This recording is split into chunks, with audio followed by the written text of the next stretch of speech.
Bonjour à tous et bienvenue à cette activité avec nous. Bonjour Seifou, Bonjour Audrey, ça va bien? très bien, et toi? Bien, merci. Merci de te joindre à moi et à toute notre audience. Donc, on va parler un petit peu de CGI. On va parler un petit peu de ton parcours et voir en fait comment accéder chez CGI. Parfait, merci de me recevoir. Ça fait plaisir. Donc, je m'appelle Audrey, je suis partenaire en acquisition de talent chez CGI. Ça va faire 1 an que je suis avec CGI. Je suis en compagnie de Seikou Baldé, qui est directeur conseil, expert et leader du groupe Intérêt Protection Système de la pratique cybersécurité chez CGI. Donc, pour entrer dans le vif du sujet, Seikou, parle-moi un petit peu de qu'est-ce qui t'a attiré et qu'est-ce qui fait que tu es rentré chez CGI. Alors, merci déjà comme je disais tout à l'heure, merci de me recevoir.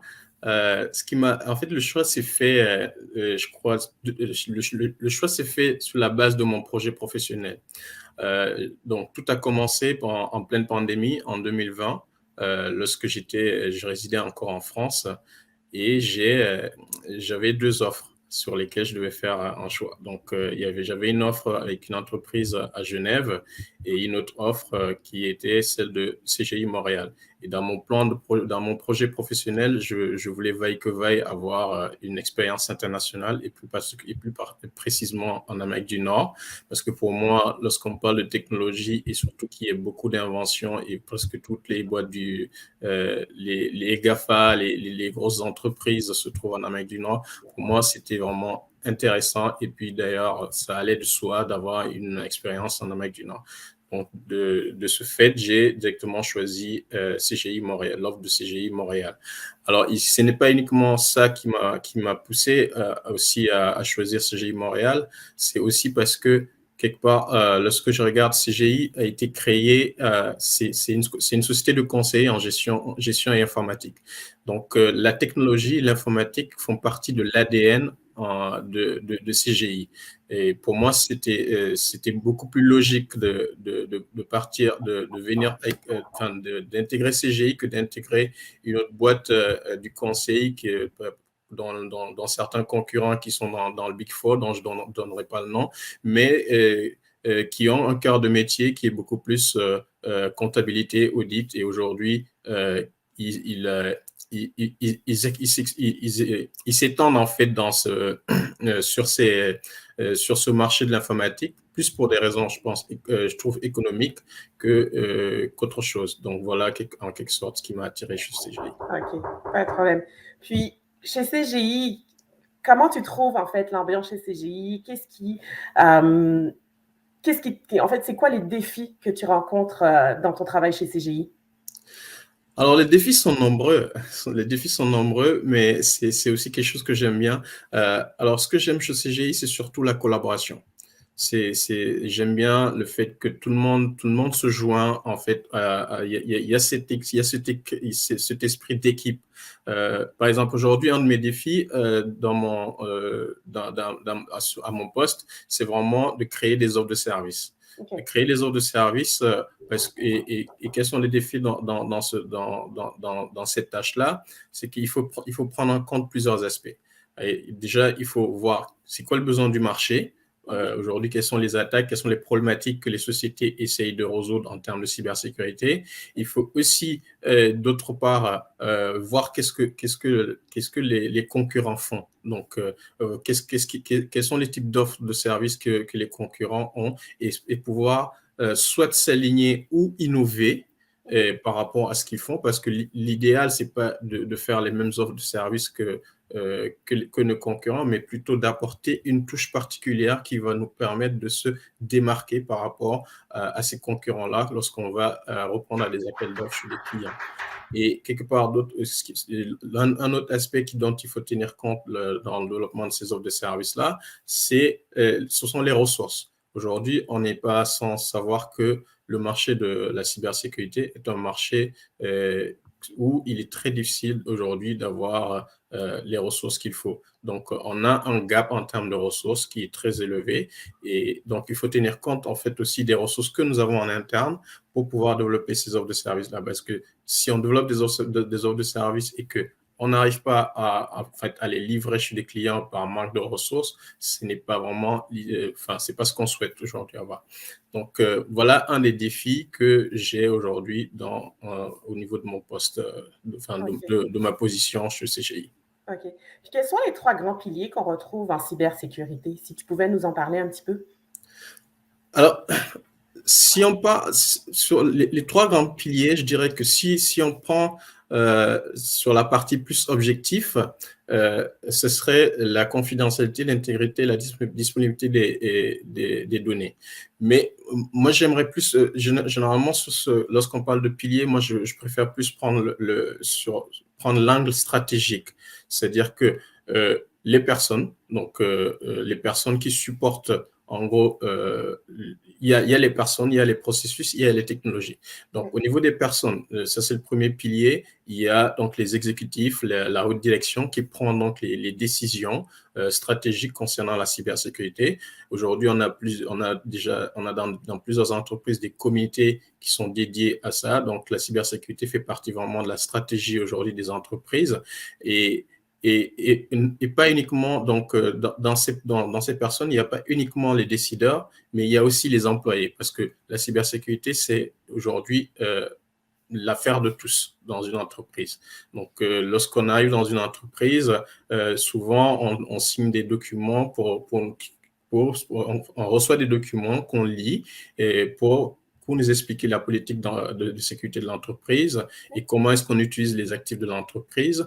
Et donc, il y a vraiment ce côté humain-là. Donc, tout le monde doit y faire quelque chose pour s'assurer que les actifs de l'entreprise sont bien sécurisés. Ensuite, il y a le côté process. Donc, ça, ce sont les politiques. Les politiques et les process sont là pour, en fait, fournir un cadre de gouvernance de la cybersécurité.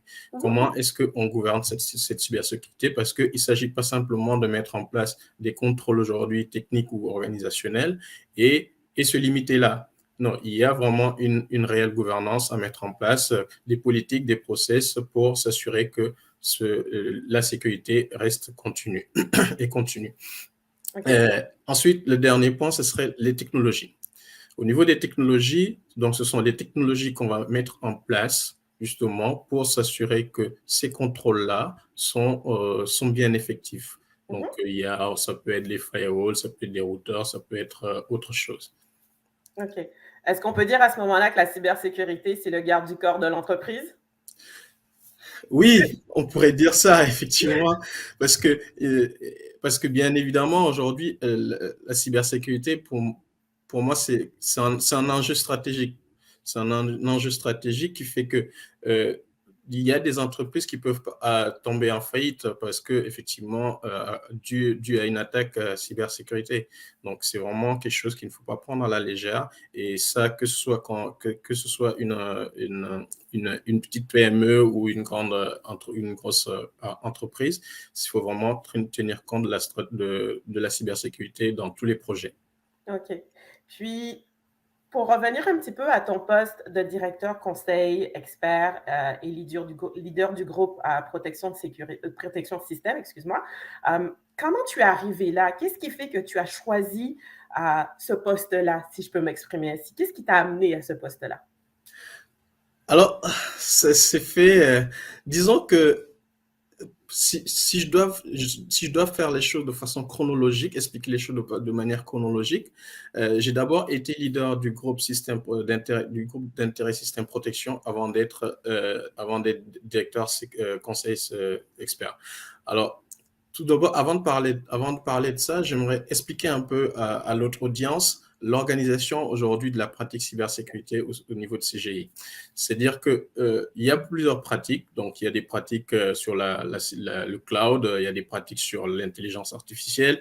Il y a donc la pratique cybersécurité. Et au sein de la pratique cybersécurité, nous avons plusieurs groupes d'intérêt. Donc, les groupes d'intérêt, il y a un groupe d'intérêt IAM, donc Identity Access and Management, donc la gestion des accès et des identités. Il y a un groupe sur la sécurité des données, donc Data Security. Il y a un groupe sur qui est la surveillance en fait de la surveillance et puis la réponse aux incidents de sécurité. Il y a un groupe sur la gouvernance, risque et compliance, un autre groupe sur les technologies opérationnelles, donc tout ce qui est en fait infrastructure critique. Il y a un groupe dédié cloud security et puis un autre groupe qui est qui est donc la sécurité applicative et l'automatisation de la sécurité. Ensuite, il y a aussi un groupe système protection qui est celui que moi je lead. OK. Donc voilà tous ces groupes-là qui forment quelque part la pratique cybersécurité. Et donc, moi, je suis lead du groupe système protection. Lorsque je suis arrivé, c'était un poste qui était vacant. Il était vacant parce que la personne qui s'en occupait était partie pour d'autres aventures, bien évidemment. Et donc, moi, j'ai sauté sur l'occasion. C'était l'occasion pour moi. C'était vraiment une opportunité pour moi de faire du network interne au sein de CGI parce que être à cette position me permet de connaître de connaître plus de personnes au sein de CGI, au sein de la pratique et aussi de me faire connaître, mais aussi de participer en fait à l'édification de la pratique cybersécurité. Okay. Alors, je tiens juste à rappeler que le fait d'être lead de cette pratique-là, de ce groupe d'intérêt-là, fait pas de moi en gros la personne la plus intelligente de la pratique. Non, je suis en quelque sorte un facilitateur. Okay. Donc je facilite l'organisation des rencontres et j'apprends beaucoup justement de ces gens-là, de toutes les personnes qui font partie de ce groupe d'intérêt-là. J'apprends énormément de tout le monde et je participe pas uniquement à ce groupe d'intérêt-là, je participe à d'autres groupes d'intérêt. Chez CGI, en tout cas dans la pratique cybersécurité, on recommande d'être inscrit au minimum en groupe d'intérêt. C'est très important. Ça permet aussi aux conseillers de ne pas rester en silo chez leurs clients, mais de pouvoir se retrouver entre nous et de savoir ce que chacun fait chez son client, quelles sont les problématiques qu'on rencontre, est-ce qu'il y a des collègues qui peuvent nous aider, etc. Et donc, c'est suite à cela, plus en plus de de retours en fait plutôt positifs de mon client sur mon mandat et puis bien évidemment des retours positifs de certains collègues avec lesquels j'ai eu à travailler qui ont finalement qui m'ont finalement permis d'être promu au poste de directeur conseil expert en cybersécurité 9 mois après mon arrivée chez CGI. OK. Donc, tu as pu développer tes compétences, évoluer grâce à ton environnement professionnel, technique au niveau de CGI. Et c'est vraiment l'opportunité qu'on a chez CGI, c'est de pouvoir grandir avec l'expérience qu'on a, développer des compétences, développer des acquis, puis rencontrer des gens au sein de CGI qui nous apportent de manière professionnelle, culturelle, humaine, pour nous développer un petit peu dans notre environnement professionnel, si je comprends bien. Oui, c'est tout à fait ça. OK.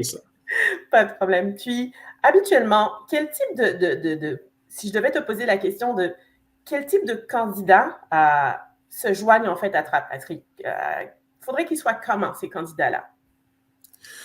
Alors, déjà, au sein de la pratique, on essaie de couvrir toute la chaîne de valeur de la cybersécurité. Donc, de la gouvernance, donc de tout ce qui est gouvernance, risk compliance, et ensuite en passant par la conception et le design de solutions ou d'architecture de sécurité et à l'intégration de solutions de sécurité. Donc, on cherche à peu près, on cherche quasiment on cherche beaucoup de monde, bien évidemment, et tout type de profils qui sont, en gros, qui ont déjà de l'expérience. Ça peut être des analystes de sécurité, ça peut être des architectes de sécurité, ça peut être des analystes risque, donc risque et conformité. Et le plus important, je pense, au-delà des compétences techniques, c'est aussi les compétences humaine et la capacité surtout à analyser des besoins et apporter des solutions innovantes. Parce que moi, je dis souvent que j'ai eu un parcours, par exemple, académique qui a été, je dirais, très riche personnellement. Donc, à l'école, on apprend beaucoup de choses, mais on se rend compte qu'on est dans un domaine qui bouge beaucoup. Donc, il faut que les profils puissent s'adapter. Il faut que ce soit des personnes qui sont prêtes à apprendre continuellement au fil du temps et s'adapter à cette industrie qui ne cesse de bouger. Donc vraiment, je pense que c'est vraiment ce qu'on recherche le plus, vraiment, chez CGI. Pas de problème. Est-ce qu'on pourrait dire que l'avenir des TI passe par la cybersécurité? Alors, pas totalement, mais oui, je pense que une bonne partie, enfin, parce que c'est important quand même d'obtenir compte de la cybersécurité. Parce que bien évidemment, même la transformation digitale chez les entreprises, c'est très important, mais quelque part, si on ne prend pas le côté sécurité, on risque de se retrouver dos au mur un jour. Non. Donc oui, évidemment, il faut vraiment tenir compte. La sécurité est un aspect très important, très stratégique dans la transformation digitale. Et puis, est-ce qu'il faut des certifications pour rentrer en cybersécurité? Et si tu pouvais me dire un petit peu quels sont les types de certifications qu'il faut obtenir? Oui, bien évidemment, les certifications, c'est quelque chose qui est très demandé dans cette industrie-là. Il y a donc les certifications, une des certifications qui est la plus reconnue, qui est celle que beaucoup de gens passent, c'est la CISSP. Elle est beaucoup plus générale et effectivement touche à beaucoup de domaines de la cybersécurité, mais aussi elle est un peu plus généraliste, je dirais, un peu plus généraliste. Par contre, on a des certifications qui sont un peu plus techniques, contrairement à la CISSP qui est moins technique. On a par exemple CompTIA Security Plus, CompTIA Network Plus. Donc, ce sont par exemple des certifications il y a aussi des certifications ISO, bien évidemment, que certaines personnes aussi passent pour faire la gouvernance. Et donc, je dirais que ces certifications-là, dernièrement, nous avons fait un bootcamp au sein de CGI et où nous avons préparé les nouveaux arrivants. Donc, c'était des personnes des personnes qui viennent sortir d'école. Parmi ces gens-là, il y en a qui viennent sortir d'école. Et nous les avons préparés lors du bootcamp à passer les certifications Network Security Plus, CompTIA Network Security Plus et CompTIA Security Plus. OK. Puis, pour en fait arriver sur la fin, si tu devais donner un conseil aux personnes qui veulent venir dans la pratique de cybersécurité, qu'est-ce que tu pourrais leur dire? Alors, ce que je peux donner comme conseil aux gens, c'est si vous voulez faire de la sécurité, surtout, n'hésitez pas. C'est un domaine qui est porteur et où il y a une forte croissance et un besoin énorme. Mais surtout, soyez prêts vraiment aussi à apprendre beaucoup parce que c'est un domaine qui est très large et où on n'est jamais, pour moi, on ne peut pas être expert dans ce domaine-là. Il faut vraiment s'assurer qu'on ne peut pas être expert. On apprend un peu plus tous les jours. Donc, si j'ai un conseil à donner à ceux qui veulent venir dans la pratique cybersécurité, c'est de ne pas hésiter, c'est de s'assurer d'être prêt à apprendre et puis surtout d'être des personnes qui aiment collaborer, en fait. C'est ce qui est plus important au sein de notre pratique aujourd'hui. Et d'apporter en fait sa petite touche, ne pas simplement se contenter d'être chez un client, mais de participer aux activités de la pratique. Très bien. Ben, je te remercie beaucoup, Seïkou, de nous avoir partagé un petit peu ta pratique, ton expérience, ton expertise. Ça a été vraiment une super belle rencontre et j'ai appris encore aujourd'hui. Merci à toi. Puis, j'espère qu'on pourra se reparler bientôt à nos tables rondes. Venez nous rejoindre à nos tables rondes, venez nous échanger avec Seïkou et moi et n'hésitez pas à vous inscrire. On se fera un plaisir de vous rencontrer puis d'échanger avec vous et puis de vous faire partager notre expérience CGI et peut-être un jour de vous avoir avec nous comme collègues. Merci à tous et je vous souhaite une excellente journée et à bientôt. Merci, au revoir.